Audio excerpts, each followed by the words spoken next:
All right, we got to talk about this, man. This stuff is crazy to me. So, first, let me just point out, I'm sure you guys have seen this, but Trump and his team have used like Taylor Swift songs for a lot of, the videos that his people put together. So it'll be like a mass deportation video, and then it's got like a Taylor Swift song in the background. And then I remember people saw that, and they were actually kind of pissed off at Taylor, because you would expect Taylor to publicly say something and to tell them, don't use my fucking music for this, right? I mean, you saw even with Theo Von, who was like on the side of the right. Even he, when they used a video of him talking about deportation and basically going, oh, you got deported? Bye. They took that, and Theo Von was like, hey, fuck you, don't use my shit, right? Like, he felt like that goes too far. And that's Theo Von. He's like a right-leaning comedian. So you would think Taylor Swift would say something. Well, I didn't see that she said anything. Now, maybe there were some legal threats behind the scenes that we're not privy to. That is possible. But she certainly didn't say anything publicly, which is kind of weak, if I'm being honest. And, like, this is what the Trump regime does. They try to normalize themselves, and they try to, like, ingratiate themselves in popular culture. And so they will try to, like, use hit songs and shit and put it together and mix it with their agenda, like doing mass deportation videos with these songs playing. Well, guess what? They tried it again, and this time it colossally backfired. So they did another like mass deportation video, and they played a Sabrina Carpenter song. And Sabrina Carpenter was like, hey, fuck you, bro. Fuck you. So look at this. This is in Zateo. Breaking: Trump White House slams Sabrina Carpenter after using her song Evil in a video. The Trump administration has apparently identified its latest enemy of the state.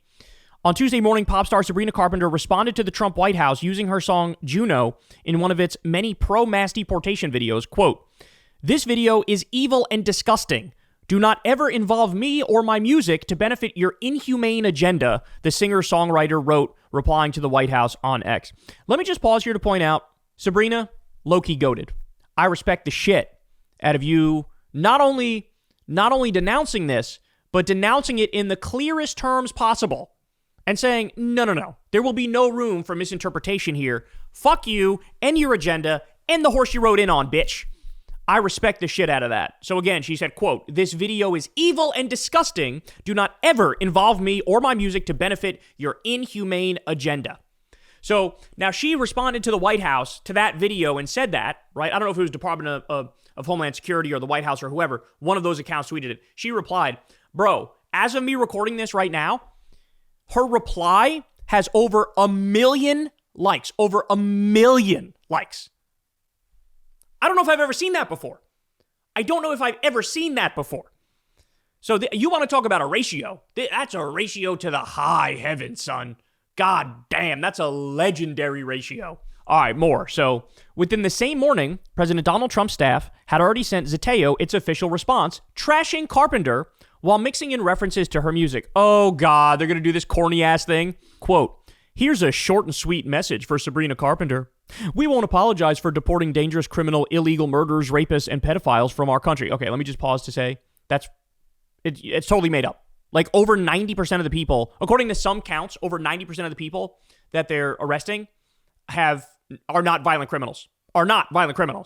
But they just repeat this over and over, and their brain-dead followers go, "Oh, yeah, they must be murderers, bro." Anyone who would defend these sick monsters must be stupid, or is it slow? Spokeswoman Abigail Jackson said in a statement. All right, so this Abigail lady, let me just say, Marjorie Taylor Greene wound up proving that she oftentimes tweets as Trump. She's a 30-something-year-old woman, and she often controls Trump's Twitter account and tweets as Trump. And again, it was Marjorie Taylor Greene who posted a text conversation that she had with Trump, and it was actually Abigail, and sort of proved that this 30-something-year-old woman is Trump sometimes online, which is kind of crazy, and nobody else really talked about that. But what does this tell me? This tells me that this 30-something-year-old Abigail Jackson bitch, who's pretending to be the president sometimes on Twitter, that she's a fan of Sabrina Carpenter, and that's why she even knew all the fucking references to her songs to reply in this way that she thinks is witty but fucking isn't, right? Man, that's so... Like, fucking hold the L, bitch. Hold the L. Are you kidding me? Like, no, you can't just use, like, a famous pop star's music to bolster your fascist agenda and act like they just need to take it. No, they fucking don't. Because what you're doing is leaving the impression that whoever made that song and sang that song, they're on board with this because, why else would they agree to have, the rights basically signed away to be used in this manner, right? So, no, it's actually completely disgusting and grotesque. And in all seriousness, they should be fucking sued over it. And I hope Sabrina Carpenter shakes these fuckers down for millions of dollars just to stand on principle and say, no, we don't like you. Fuck you and your agenda. They continue. According to CBS News, the number of non-criminal detainees arrested by ICE has surged by 2,000% under Trump. Non-criminal detainees surged by 2,000%. Furthermore, according to the Libertarian Cato Institute, an ICE data set shows that in November 2025, 70% of those who ICE deported had no criminal conviction. So that's in November. More broadly, I actually think it's 90 or more. And 43% had no criminal conviction or criminal charge. The piece underscores of people booked into ICE custody this fiscal year, only 5% had violent criminal convictions. There you go. There's the number right there. So that means 95% didn't. Okay? Sources in the Trump administration have previously told Zateo that officials will at times intentionally use popular music from vocally anti-Trump performing artists in order to trigger a negative response from a famous liberal and provide further amplification of their pervasive culture war. Quote, "We do it on purpose," one White House official said. This White House has made it a messaging and policy priority to attack celebrities, whether it's cracking down on Jimmy Kimmel's free speech, threatening Bruce Springsteen with criminal investigation because he said something Trump did not like, or raging against an episode of South Park. These are your American tax dollars at work. Now, let me just point out, though, okay, they're doing it on purpose. It's not fucking working anymore. What do you think you're actually getting out of this now? You're not getting anything out of it. I'm sorry, but all these famous artists whose shit you're stealing and making them lash out at you, they have more juice than you do culturally. They have the sauce more than you do. Bro, again, I don't know if you noticed, but your approval rating is at 35%. You're gonna pick a fight with some of the most popular pop stars in the fucking country? That's what you're gonna do? I get it that I guess the gamble is, well, we know our people are not interested in pop music, right? I guess that's the gamble, but there are more people who are into pop music. And if anything, you're just rallying the other side to be more unified, right? This is such an easy cause. I mean, how many Sabrina Carpenter fans who are not really all that political, but maybe they vote in presidential elections, they nominally lean left or whatever the fuck, but they're kind of apolitical. How many of them are going to see this and go, well, fuck these people. Now I'm going to fucking vote in the midterms because fuck them. You know what I'm saying? So I don't, they're miscalculating. They're miscalculating for sure. So shout out to Sabrina Carpenter, man. It is respectable that she did this. Taylor Swift should have done the exact same fucking thing. All of them should do the same thing. I don't think you're walking into the trap and helping them. This isn't fucking helping them. This isn't helping them. The Jimmy Kimmel thing backfired on him too. And Jimmy Kimmel is way more polarizing than Sabrina Carpenter is. But the Jimmy Kimmel thing, they basically tried to get him fired for a joke, a Charlie Kirk joke. And it wasn't even really about Charlie Kirk. It was in an ancillary way, it referenced Charlie Kirk. And that backfired because all you fucking idiots, every liberal and leftist in the country was unified in saying, fuck you. And it was such a massive overreach and it was so anti-free speech that you basically had the networks cave and go, all right, we're going to bring them back. Right? So again, they're miscalculating. It's they're shoving their dick in a waffle iron and they're going, aha, I got the liberals now. No, you don't. You just put your dick in a waffle iron. What? So I cannot end this segment, though, without pointing this out. So this is Sabrina Carpenter right here.